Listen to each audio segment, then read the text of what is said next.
All right, so now we have a special guest. I'm not quite sure if I recognize him. Judging by the clothes, I guess we can discern he must be Canadian of some sort. It's sheerly a coincidence that I'm wearing this today. Well, it helps to identify. Our good colleague here, Christian Boris, who's been with us for a while and will be leaving us. We've had a lot of great memories. You have a special report that will tell you something to add? Medicals, but Christian, you'd explain us more on what's so special. Yeah, what's up with these doctors? Well, it's the third Canadian medical mission. So basically, it was set up, I think, straight after the right after Maidan. It was the first investigation into like how the Canadian diaspora can come in and help Ukraine. So they set this up, and now it's funded partially by the Canadian government to the tune of like $250,000 per mission.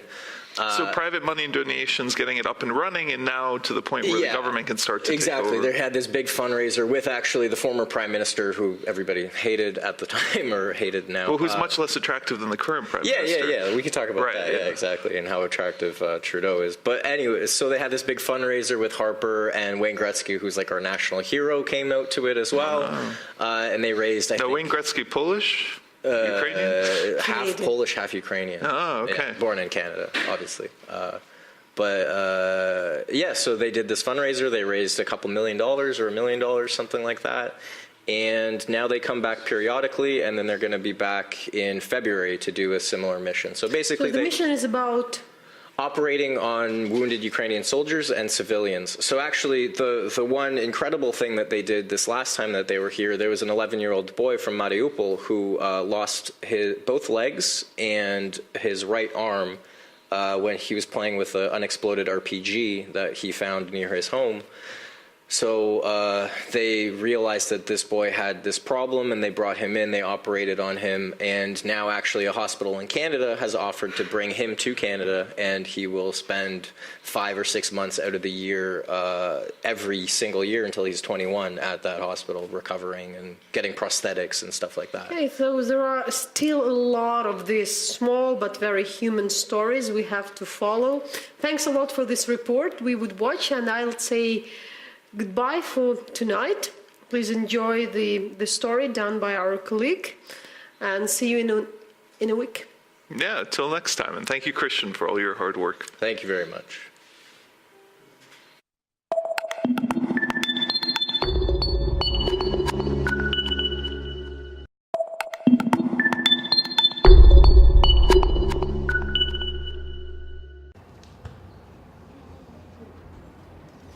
This is the third mission of the Canada-Ukraine Foundation to Ukraine. It's a full surgical team that comes. 25 volunteer professionals from Canada come over, and they operate on boys who are injured in the war in the East. Our first two missions were funded by a big gala dinner that we did with former Prime Minister Stephen Harper of Canada and Wayne Gretzky. And one evening we were able to raise $250,000. This money, along with donations from Stryker Canada, allowed us to do 2 medical missions to Ukraine. The first mission we operated on about 28 guys. We did 34 operations on 28 guys. The second mission we operated on 30, and we did 54 operations on them. A lot of these guys come with super complicated traumas, and they require more than one operation. This mission we've already seen and consulted on over 60 patients, and we plan to operate on 40 throughout the week.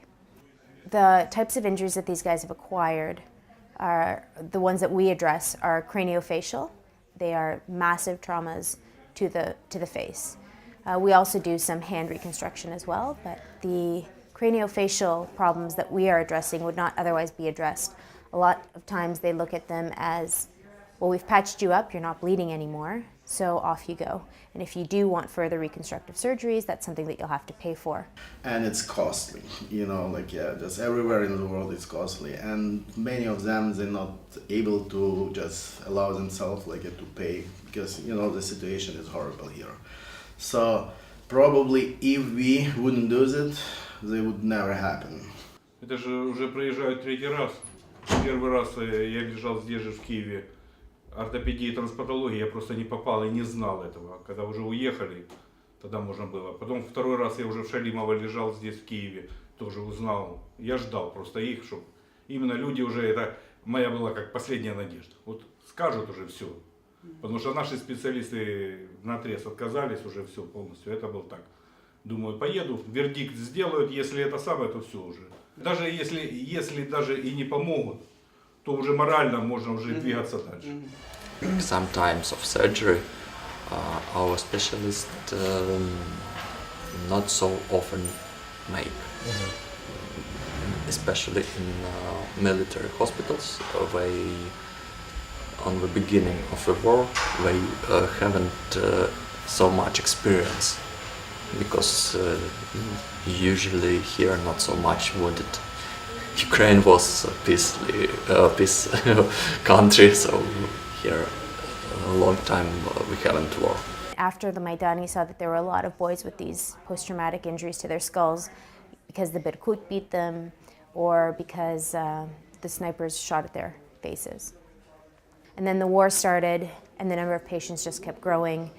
And so we partnered with a group called Operation Rainbow in Canada, who goes all over the world and does surgical missions for kids.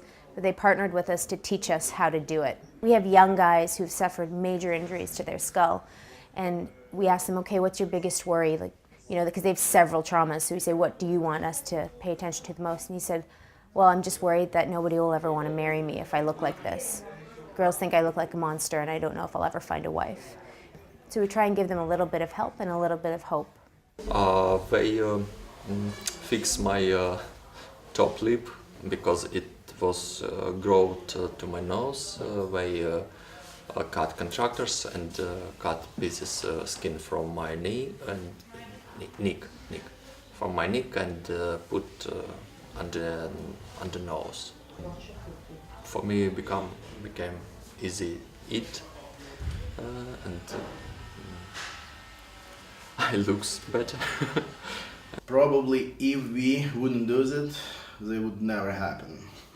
And of course, like just if we remember such things like quality of life, so that's improving. I saw him the first and second time, and it's a significant changes. Now he's full of life because previously on the first mission when we saw him first time, he was completely down. He was thinking that his life went to the end, that nothing else good gonna happen in his life. Now he's walking. He was on a wheelchair. Now he has prosthetic leg. He's just all the scars removed, and he can function by himself. So this mission differs from the first two missions in that we have funding from the Canadian government this time. They've provided a contribution of $1.2 million to our project.